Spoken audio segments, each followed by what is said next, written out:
घनघोर बरसात में सुजीत अपनी पुरानी बैलगाड़ी लेकर मेले से लौट रहा था। आसमान में काले बादलों की मोटी परतें उमड़ घुमड़ कर गरज रही थी, मानो धरती पर टूट पड़ने को तैयार हों। बिजली की चमक जब जब आसमान को चीरती, पूरा जंगल पल भर के लिए सफेद उजाले में नहा उठता और फिर अगले ही क्षण और भी भयावना अंधकार में डूब जाता। शाम ढल चुकी थी और अंधेरा अब तेजी से चारों ओर फैल रहा था। तेज हवा पेड़ों को झकझोर रही थी, सूखे पत्तों की सरसराहट किसी अनजानी आहट सी लग रही थी। कीचड़ से लथपथ रास्ते पर बैलगाड़ी के पहिए धीरे धीरे धंसते जा रहे थे और बेचारे बैल हर कदम पर रुक रुक कर आगे बढ़ रहे थे, मानो उन्हें भी इस तूफानी रात की गड़गड़ाहट और अंधेरे का डर सता रहा हो। हे भोलेनाथ, कैसी घनघोर बरसात बरसाती है। घर पहुंचना भी दुभर हो गया है। अरे ये कीचड़ भी ना। बस अब हिम्मत रखो रे बैलो, थोड़ा और, अभी हमें गांव पहुंचना है। काश मैं मेले में इतनी देर तक नहीं रुकता। अरे चलो रे, थोड़ा और जोर लगाओ। ये कीचड़ भी बस नहीं छोड़ता। अरे बाप रे, ये बिजली तो सिर पर ही गिरी लगती है। मेले की वो भीड़ अब किसी सपने जैसी लग रही है। यहां तो बस डर ही डर है। ये कैसी रात है, बारिश रुकने का नाम ही नहीं ले रही। अरे भोलेनाथ, कहीं ये वही रास्ता तो नहीं जहां की कहानियां लोग सुनाते हैं। दिल धक धक कर रहा है मेरा। काश अब जल्दी कोई आसरा मिल जाए।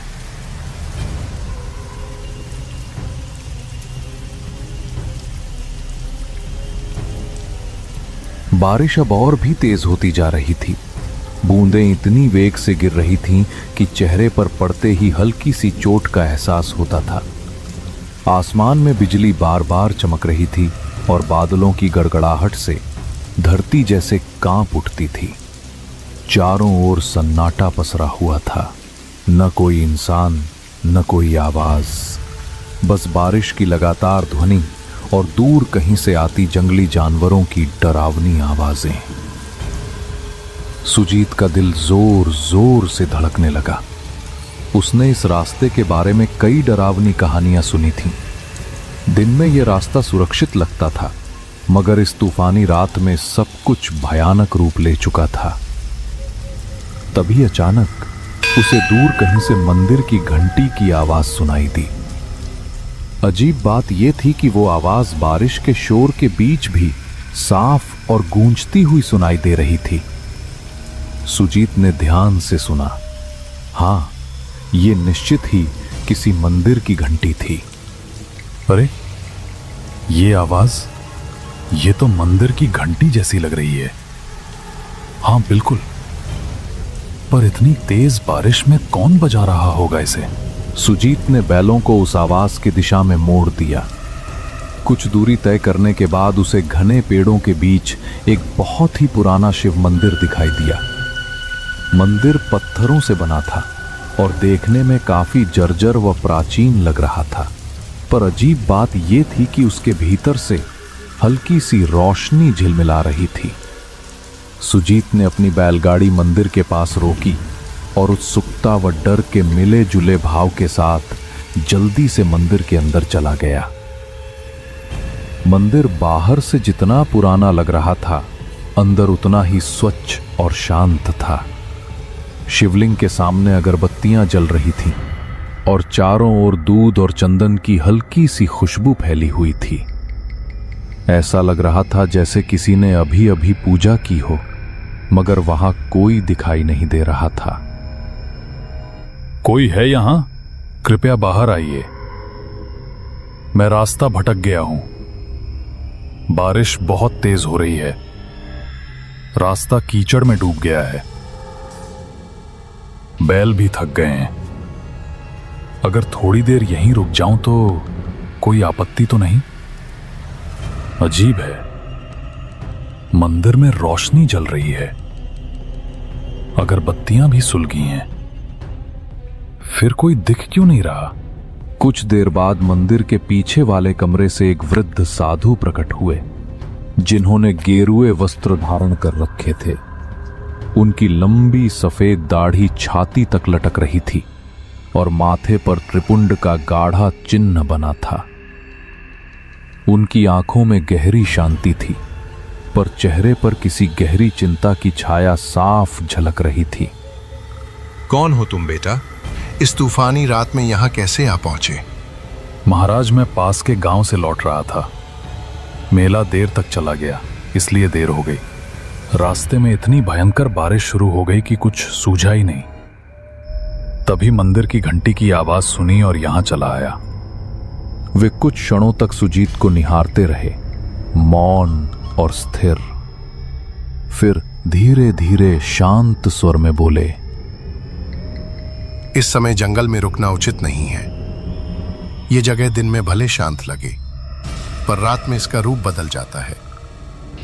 हर आवाज का यहां कोई ना कोई अर्थ होता है और हर सन्नाटे में कोई छिपा हुआ स्वर। बेटा, अगर तुमने बाहर की घंटी सुनी है तो जान लो, वो हर किसी को नहीं बुलाती। मगर महाराज, आप कह रहे हैं कि वो घंटी हर किसी को नहीं बुलाती। इसका क्या मतलब है? साधु ने एक गहरी सांस ली। उनकी आंखों की शांति अब गंभीरता में बदल गई। कुछ पल तक वे मौन रहकर सुजीत को ध्यान से देखते रहे, मानो उसके भीतर कुछ खोज रहे हों। फिर धीरे से बोले, बेटा, आज की रात यही मंदिर में रुक जाना। बाहर तूफान अभी थमने वाला नहीं है, मगर मेरी बात ध्यान से सुन। आधी रात के बाद अगर कोई आवाज सुनाई दे, चाहे कोई पुकारे, रोए या तुम्हारा नाम ले, किसी भी हालत में इस मंदिर की सीमा के बाहर मत जाना। याद रखना, हर आवाज इंसान की नहीं होती। सुजीत को साधु की बात कुछ अजीब जरूर लगी, पर उनके चेहरे पर झलकती गंभीरता देखकर साफ महसूस हो रहा था कि वे मजाक नहीं कर रहे थे। जी महाराज, मैं आपकी बात का ध्यान रखूंगा। चाहे कैसी भी आवाज क्यों ना सुनाई दे, मैं मंदिर के बाहर कदम नहीं रखूंगा। उसने मन ही मन सोचा कि शायद रात में यहां जंगली जानवर आ जाते होंगे, इसलिए साधु महाराज उसे डराकर सावधान करना चाह रहे हैं। साधु ने उसे पास के एक कोने में बैठने के लिए कहा। फिर वे अंदर चले गए और थोड़ी देर में एक थाली में कुछ ताजे फल लेकर लौटे।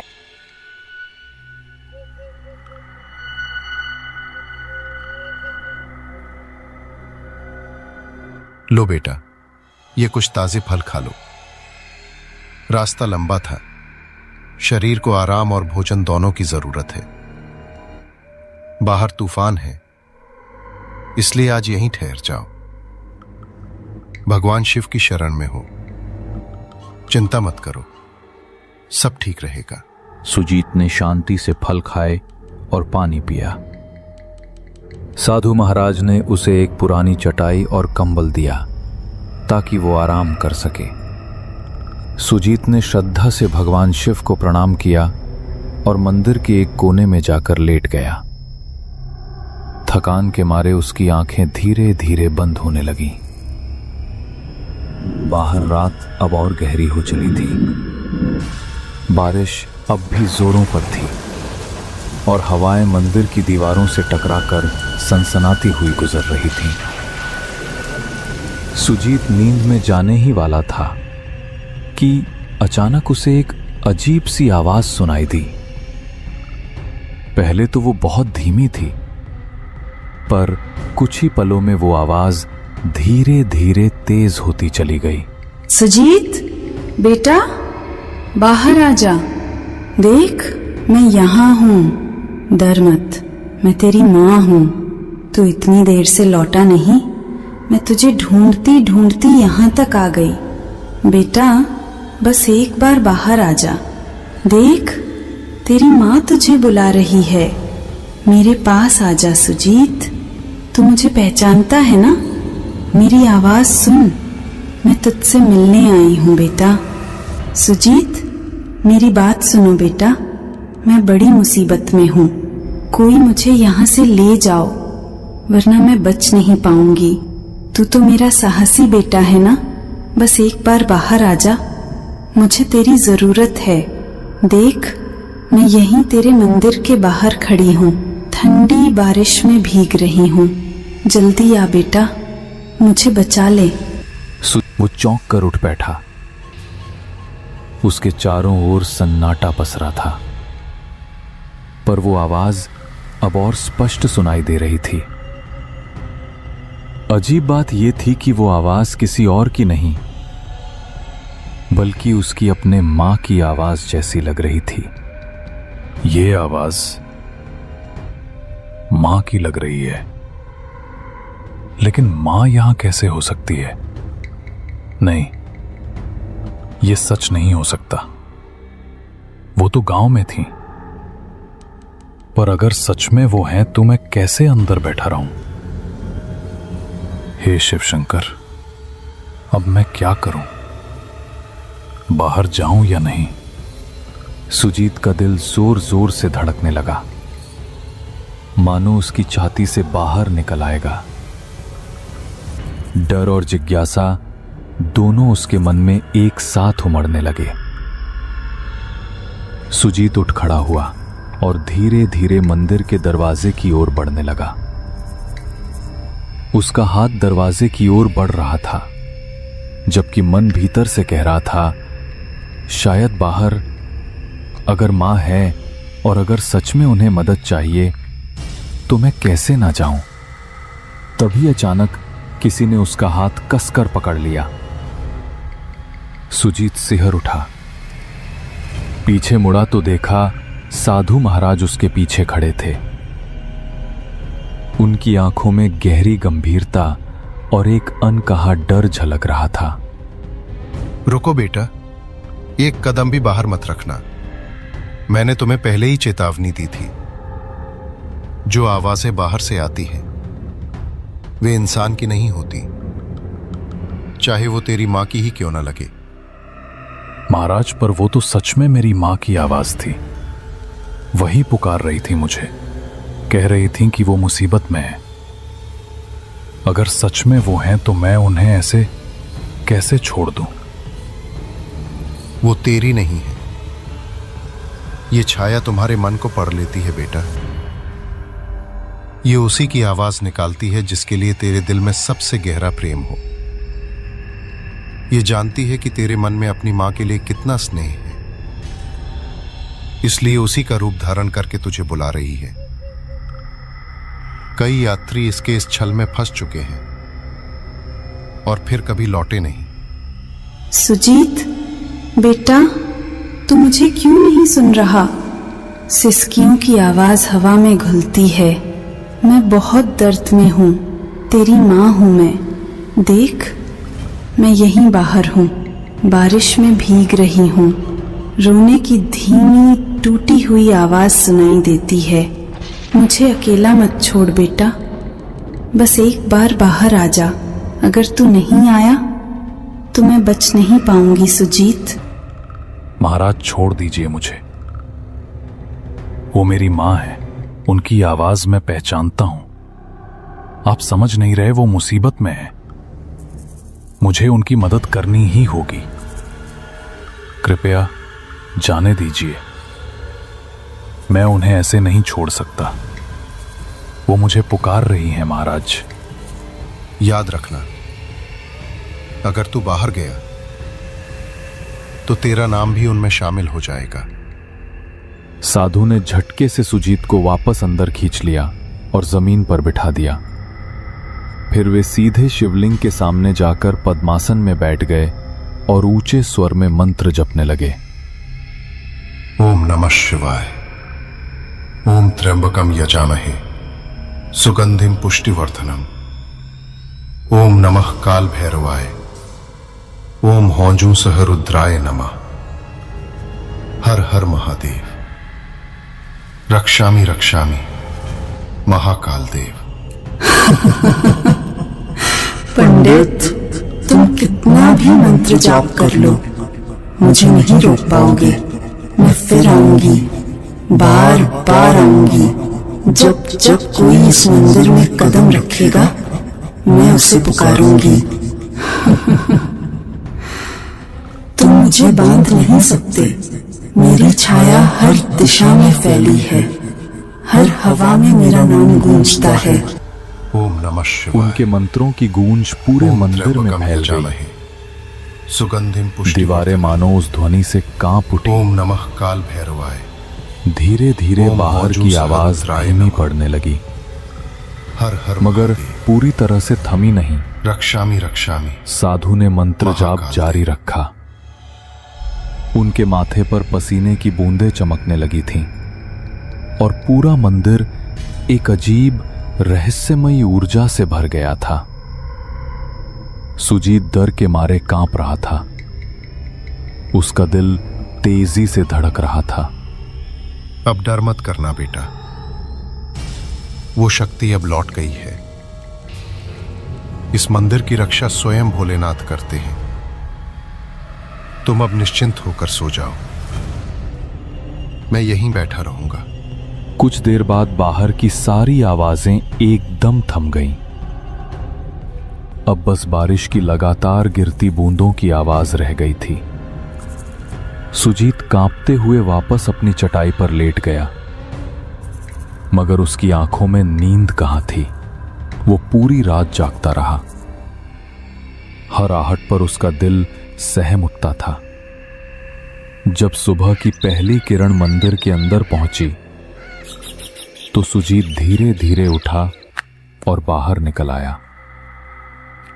बारिश अब थम चुकी थी, लेकिन मंदिर के चारों ओर जमीन पर अजीब से पैरों के निशान बने हुए थे, जैसे कोई अनजानी चीज रात भर मंदिर के इर्द गिर्द घूमती रही हो। तभी साधु महाराज अपनी कुटिया से बाहर आए। उन्होंने चारों ओर देखा और गहरी सांस ली, मानो किसी लंबे संघर्ष के बाद राहत मिली हो। देख रहे हो बेटा, ये निशान, ये उसी छाया के हैं जो पूरी रात मंदिर के चारों ओर मंडराती रही। वो कोशिश कर रही थी कि तुम्हें बाहर खींच ले जाए, तुम्हारे मन के प्रेम का इस्तेमाल करके तुम्हें अपने जाल में फंसाए। पर भगवान शिव की कृपा से वो इस मंदिर की सीमा पार नहीं कर सकी। ये रेखाएं उसकी असफलता की निशानी है। वो अब भी मुक्ति नहीं पा सकी, इसलिए हर तूफानी रात में लौटती है, किसी नए मन को बहकाने। महाराज, ये छाया आखिर कौन है? क्यों हर रात यहां आती है और क्यों मुझे अपनी मां की आवाज में बुला रही थी? इसका क्या रहस्य है? इसकी पिछली कहानी क्या है? बेटा, यह छाया कोई साधारण आत्मा नहीं है। कभी यह भी एक इंसान थी, एक औरत जो अपने पति की मौत के बाद पागलपन की हद तक टूट गई थी। कहा जाता है कि वो अपने दुख में इतनी डूब गई कि उसे जीते जी शांति नहीं मिली। एक तूफानी रात में उसने इसी जंगल में अपनी जान दे दी। तभी से उसकी आत्मा इस जगह से बंध गई। वो अब भी अपने अकेलेपन और दर्द से मुक्त नहीं हो पाई है। वो अपने दर्द में सबको शामिल कर लेना चाहती है। वो जानती है कि इंसान का सबसे बड़ा प्रेम किससे होता है? अपने अपनेपन से, अपनी मां से, अपने बच्चों से। इसलिए वो उसी आवाज में पुकारती है ताकि जो सुन ले वो खुद को रोक न सके। कई यात्री उसके इस छलावे में फंस चुके हैं और फिर कभी लौटे नहीं। वही सब उसकी छाया में समा गए, उसी के दुख का हिस्सा बन गए। बेटा, अगर मैं तुम्हें रोका ना होता तो सुबह तक यहां तुम्हारे पैरों के भी निशान नहीं मिलते और तुम्हारे बैल वहीं के वहीं खड़े रह जाते। सुजीत के रोंगटे खड़े हो गए। सुजीत ने कांपते हाथों से साधु के चरण छुए। साधु महाराज, अगर आप मुझे नहीं रुकते तो पता नहीं मेरा क्या होता। साधु महाराज, आपने मेरी जान बचाई है। अगर आप ना होते तो आज मैं जिंदा नहीं होता।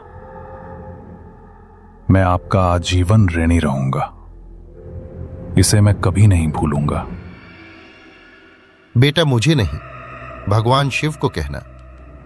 उन्हीं की कृपा से तुम आज सुरक्षित हो। याद रखना, उस छाया से बचने का एक ही उपाय है, श्रद्धा और विश्वास। ये दोनों कभी मत भूलना। सुजीत ने भगवान शंकर की मूर्ति के पास जाकर श्रद्धा से प्रणाम किया। फिर वो बाहर आकर अपनी बैलगाड़ी के पास पहुंचा। दोनों बैल सुरक्षित खड़े थे, जैसे रात की भयानक घटनाओं से अनजान हो। उसने बैलगाड़ी तैयार की, साधु महाराज को अंतिम प्रणाम किया और वहां से रवाना हो गया। रास्ते भर उसका मन उसी रात की घटनाओं में उलझा रहा। वो आवाज कितनी सच्ची, कितनी जीवंत लग रही थी। उसे एहसास हो रहा था कि अगर साधु महाराज न होते तो शायद आज वो जिंदा ना होता।